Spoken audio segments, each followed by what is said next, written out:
Last week, I showed you how to make plantain flour from scratch at home. I'll leave a link below if you want to check it out. You can also find plantain flour at most international grocery stores these days. Today, I'm showing you how you can make nutrient-packed biscuits with this flour, great for toddlers and adults alike. Add 1 cup of plantain flour to a large bowl, then add 1 flax egg, which is just a combination of 1 tablespoon of ground flaxseed and 3 tablespoons of water, which you leave to sit for 5 minutes. Next, add unsweetened applesauce. The source of fat in these cookies comes from room temperature nut butter.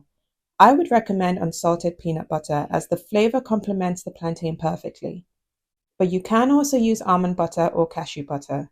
For a nut-free version, you can use sunflower seed butter, or even plain extra virgin olive oil would work in this. Add a pinch of salt and half a teaspoon of baking powder. This is totally optional, but you can also add some maple syrup for extra sweetness, but leave it out if you want the biscuits to be completely sugar-free.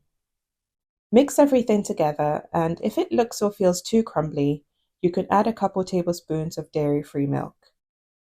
The dough should come together and hold its shape when you press it between your fingers.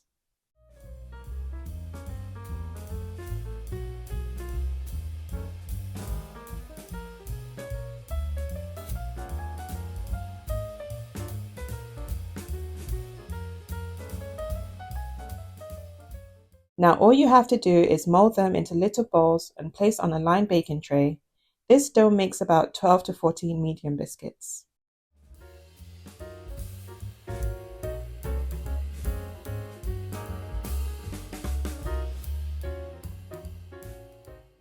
Flatten each one with your hand into a rough circle. I'm going for a very rustic homemade look with these biscuits, so they don't need to be perfectly round or uniform. You can also roll out the dough and use cookie cutters for a more uniform look.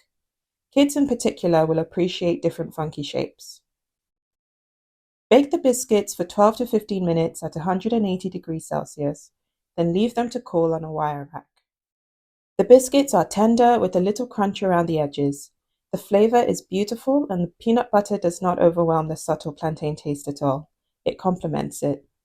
It's nutty, mildly sweet, and a perfect way to use up plantain flour. Thanks for watching. I'd appreciate a like and a comment telling me if you're curious to try this. Don't forget to subscribe because I post a new video every week, and I will catch you next time. Bye!